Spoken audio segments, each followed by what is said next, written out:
마음은 심란하고 정신은 어디 가출한 듯이 하루하루를 살고 있습니다. 저는 진해에 사는 31살 남자이고 동갑내기인 와이프와 지내고 있었죠. 결혼 3년 차에 저에게 이런 일이 일어나 많이 혼란스럽고 힘이 듭니다.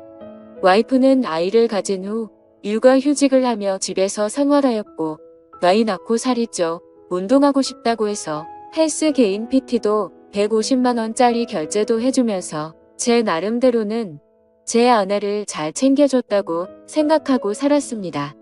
와이프는 육아휴직을 마치고 복직한 뒤 자주 회식이라며 외출을 하였고 오랜만에 육아를 벗어나 일하는 아내가 늦게 들어와도 그러려니 이해를 하려고 했습니다. 그런데 제가 너무 이해를 해준 탓일까요?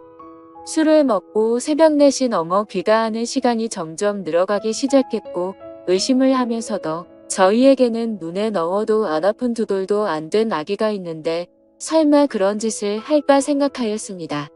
올해 3월 아이가 2돌이 되기 며칠 전 저는 보고 싶지도 생각하기도 싫은 장면을 보았습니다. 빌라 2층 베란다에 있는데 어떤 남자와 와이프가 함께 빌라 입구로 오더니 남자가 제 와이프에게 목에 멍자국 잘 가려라는 말을 하는 걸 들었습니다. 그 소리를 들은 저는 격분해서 베란다 위에서 뭐냐고 따지니 남자놈은 택시를 타고 도망가듯 같고 와이프는 집으로 올라오더니 회사 동생에게 무슨 짓이냐고 적반하장으로 나오는 겁니다.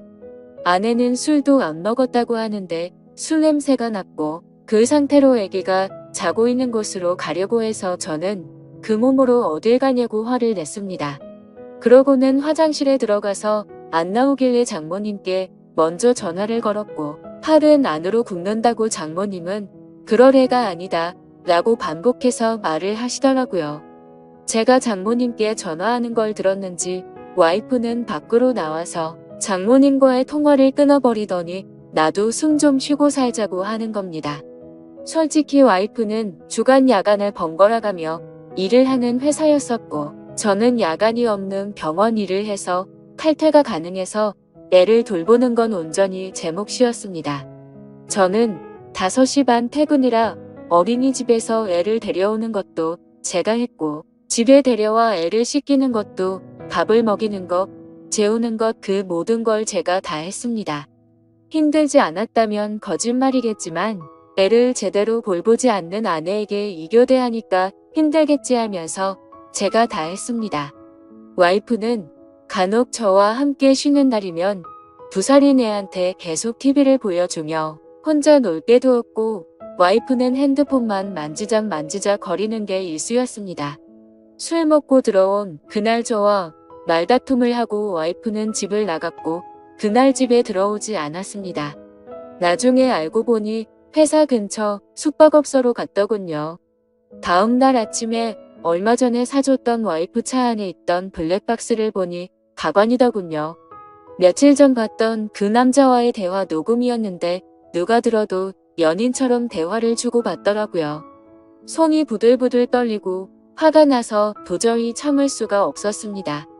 그래서 저는 곧장 처가에 제가 본 영상 내용 다 말하고 장모님은 그제서야 용서해달라고 했지만 저는 용서할 자신이 없었습니다. 더 황당한 건 그 소식을 듣고 나중에 아내한테서 전화가 오더니 어떻게 할 건데? 라고 묻더군요. 그 전부터 저한테 바람피면 이혼이다. 라고 말한 여자였기에 이혼이다. 네가 한 짓은 간통이다. 뭐가 그리 떳떳하게 말하냐라고 했더니 간통죄 없어졌다고 뻔뻔하게 말하더군요. 그래서 저는 더 이상 이 여자와 살면 안 되겠다는 생각에 애기 데리고 나와 현재 본가로 들어와서 살고 있습니다. 이혼 준비하면서 와이프에 대해 이리저리 알아보니 대단하더군요. 전 직장에서 양다리 걸치고 그중 한 남자한테는 몇백만 원 빌린 뒤에 잠수 타버리고 대부업에 손대서 추심 들어올 뻔한 적도 있고 그랬다더군요. 도대체 왜 결혼 전에 그걸 알아볼 생각을 못했을까 후회도 되었고 결혼 전에 알았다면 얼마나 좋았을까 싶었습니다. 그리고 와이프가 만나는 남자에 대해서도 녹음된 이야기를 들어보니 작년에 군대 전역한 젊은 놈이더라고요. 그놈은 뭐가 좋다고 유부녀랑 놀아놨는지 참 어이가 없습니다. 심지어 녹음된 날짜들을 보면 아이 영유아 건강검진, 예방접종을 예약한 날도 그놈과 먹고 노느라고 가지 않았습니다. 아이 태아 보험료도 1년 되고 그 다음 아예 넣지를 않아 실효되었더군요. 저는 알아서 잘 넣고 있는 줄만 알았습니다. 와이프는 저에게 정확한 월급에 대해 이야기를 해준 적이 없어 거의 생활비는 제 카드로 결제를 했던 상황이라 와이프의 카드 내용을 제가 잘 몰랐습니다. 그런데 그제서야 와이프의 카드 결제 내역을 보니 정말 한숨만 나오더군요. 한 달에 월 250만 원은 넘게 쓰고 있었고 벌써 카드 한도 초과까지 썼더라고요. 그런데도 그놈 자취하는 곳 주위에서 이불집에서 74만 원치를 긁었더군요. 무슨 같이 살림 차릴 생각인지 생각조차 하기가 싫었습니다. 아무튼 그 여자 빚 때문에 협의 이혼하고 있습니다. 복수하고 싶은데 명예훼손이니 뭐니 피해자를 위한 법은 없더라고요. 회사에 이것들 이름 다 까발리고 싶지만 제게는 아이가 있기에 제가 범죄자가 되면 안 될 것 같아 참고 있습니다. 아이는 엄마의 정을 받고 자라지 않아 다행인지 엄마를 찾지 않고 잘 지내고 있습니다. 왜 가해자들은 저렇게 웃으면서 지내는데 피해자인 제가 이렇게 힘들어야 하나요? 대한민국 법은 가해자를 위한 법인 것 같습니다. 중구난방으로 적었습니다. 긴 글 읽어주셔서 감사합니다. 다음은 후기 내용입니다. 안녕하세요. 여러분들, 저는 이 글쓴이의 절친한 친구입니다. 친구에게 양해를 구해 계정을 빌려서 작성을 하고 있습니다. 제가 목격한 사실들을 얘기하기 위해서입니다. 저는 이 친구의 연애 시절부터 쭉 지켜봐왔습니다. 이 여자 때문에 항상 힘들어했습니다. 사람들 앞에서 무안 주는 거는 예사고 친구의 친척들과 모이는 자리, 모처럼 대학교 친구, 고등학교 친구들이 모이는 자리에도 전화로 거기는 왜 갔냐, 지금 당장 집에 들어가라, 그럴 시간에 나를 보러 오라고 떼를 쓰고 허를 내고 욕하는 게 다반사였습니다. 제가 보기에도 집착이 병적으로 심했습니다. 친구들 커플끼리 놀러 갈 때도 자기 맘에 안 드는 게 하나라도 있으며 바로 버스를 타고 혼자 집에 가버리고 집에 가서 전화로 화내고 욕하고 그러더군요. 더 웃긴 일도 있습니다. 결혼식 전날 친구 커플들끼리 모였습니다. 분명히 그 여자한테도 얘기를 했고요. 임신 때문에 술을 마시면 안 되니 친구 보고 혼자 가서 놀라고 했습니다.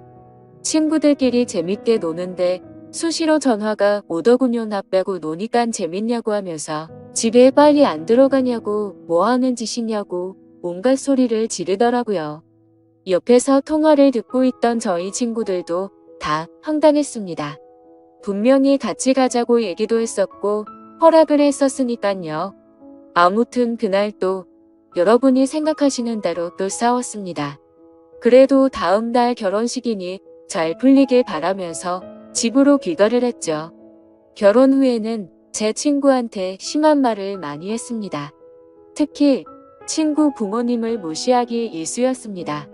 너희 집에서 해준 게 뭐가 있냐부터 시작해서 너희 집이 그렇게 잘났냐 등등, 뭐 흔히 얘기하는 시댁 구박, 그런 건 옆에서 볼 때 전혀 없었습니다.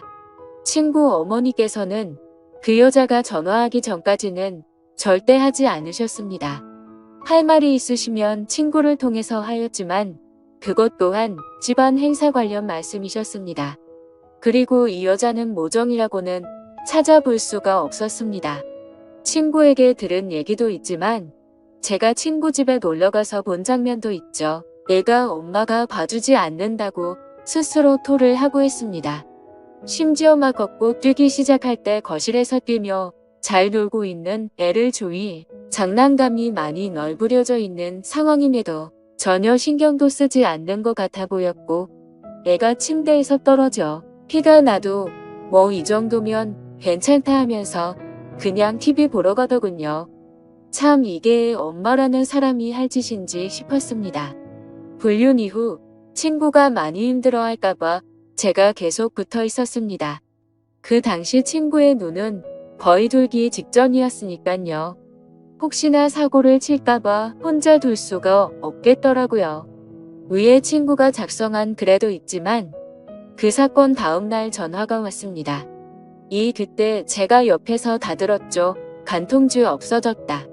갈 때까지 가보자. 오히려 적반하장으로 그 여자가 먼저 이혼 조건을 걸더군요. 그리고 이틀 후 법원에서 만났습니다. 친구는 도저히 혼자 갈 자신이 없다고 하면서 같이 동행해달라고 부탁을 해서였죠. 처음에는 친구 혼자 법원에 들어갔다가 주차장에서 기다리고 있는 저한테 전화가 와서 같이 있어달라고 하더군요. 무슨 일이지 싶어서 가봤습니다. 이 여자 정말 대단하더군요. 검을 짝짝 씹으면서 본인이 먼저 조건을 제시했으면서 이제 와서 말을 다 바꾸더군요. 법원에서 어디선가 상담을 받고 온 듯 했습니다. 어찌 그리 뻔뻔하던지 도저히 참지 못하고 제가 법원에서 짜증까지 냈습니다. 오히려 친구는 차분해졌으나 제가 눈이 돌아서서 친구가 오히려 저를 말렸습니다. 작성하다 보니 다시 화가 날 정도로 상종 못할 인간이었죠. 제 친구 정말 많이 힘들어했습니다. 본인 일 아니라고 쉽게 말하시는 분들 익명이라고 그러지 않으셨으면 좋겠습니다. 제 친구에게 많은 격려와 위로 부탁드립니다. 감사합니다.